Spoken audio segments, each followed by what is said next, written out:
Stitch பண்ணாமல் baby frock எப்படி பண்ணுறதுன்னு பார்க்கலாம். இது வந்து டியூப் டாப்பு. இது வந்து ட்ரெஸ் ஷாப்லலாம் கிடைக்கும். நீங்கள் சைஸ் வைஸ் வாங்கிக்கலாம். அப்படி இல்லைன்னா நான் ஆன்லைன்லேயும் கிடைக்கிது. நான் டிஸ்கிரிப்ஷனில் வந்து லிங்க் ஷேர் பண்ணுறேன், வேணால் செக் பண்ணிக்கோங்க. அதுக்கப்புறம் வந்து இந்த மாதிரி நெட் கிளாத்து வந்து வேணும். இந்த கிளாத்து வந்து நீங்கள் வந்து 10 சென்டிமீட்டருக்கு உங்களுக்கு தகுந்த மாதிரி ஒரு 5 சென்டிமீட்டர் அந்த மாதிரி நீங்கள் வந்து கட் பண்ணி எடுத்துக்கணும். லென்த்து வந்து உங்களுக்கு எந்த ஹைட்டுக்கு வேணுமோ அந்த அளவு நீங்கள் லென்த்து கொடுத்து கட் பண்ணிக்கலாம். இன்னொன்று கலர் நான் வந்து பர்பிள் கலர் ஒன்று எடுத்திருக்கேன். தென் வந்து பிங்க் கலர் எடுத்திருக்கேன். நான் மல்டி கலர் மாதிரி யூஸ் பண்ணலாம் அப்படிங்கிறதுக்காக இந்த 2 கலர் நான் யூஸ் பண்ணுறேன். இது வந்து நீங்கள் உங்களுக்கு என்ன லென்த் வேணுமோ அந்த மாதிரி நீங்கள் வாங்கிக்கலாம். இன்னொன்று என்னென்னா இந்த நெட் கிளாத்தில் வந்து ஆக்சுவலாக ஹோல்ஸ் இருக்குது. நீங்கள் கொஞ்சம் எக்ஸ்பேண்டபிள், இதில் வந்து எலாஸ்டிக் இருக்குது.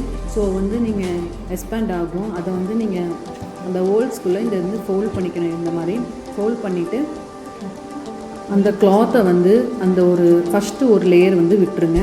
செகண்ட் லேயரில் வந்து ஹோல்ஸில் வந்து இந்த கிளாத்தை வந்து நீங்கள் உள்ளே விடணும்.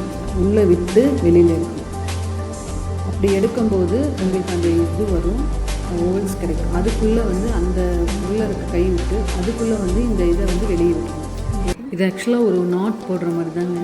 இந்த மாதிரி வந்து நாட் போட்டுக்கணும். இந்த மாதிரி வந்து சுற்றிலையும் வந்து ஒரு லேயர் ஃபுல்லாக வந்து இந்த மாதிரி வந்து பர்பிள் கலர் வந்து நம்ம வந்து செட் பண்ணிக்கணும். ஃபஸ்ட்டு ஒன்று போட்டாச்சு. இப்போ நெக்ஸ்ட்டு வந்து ஒரு 2 லைன் விட்டுட்டு அப்புறம் செகண்ட் லைன்லேருந்து நீங்கள் திரும்ப ஸ்டார்ட் பண்ணணும். கொஞ்சம் கேப் விடணும். கேப் விட்டு அப்புறம் 2வது நீங்கள் ஸ்டார்ட் பண்ணி அதே மாதிரி முடிச்ச மாதிரி நீங்கள் வந்து நாட் போட்டு விட்டுருங்க. இதே மாதிரி ஃபுல்லாக வந்து சுற்றிலையும் வந்து இந்த மாதிரி நாட் போட்டுடணும்.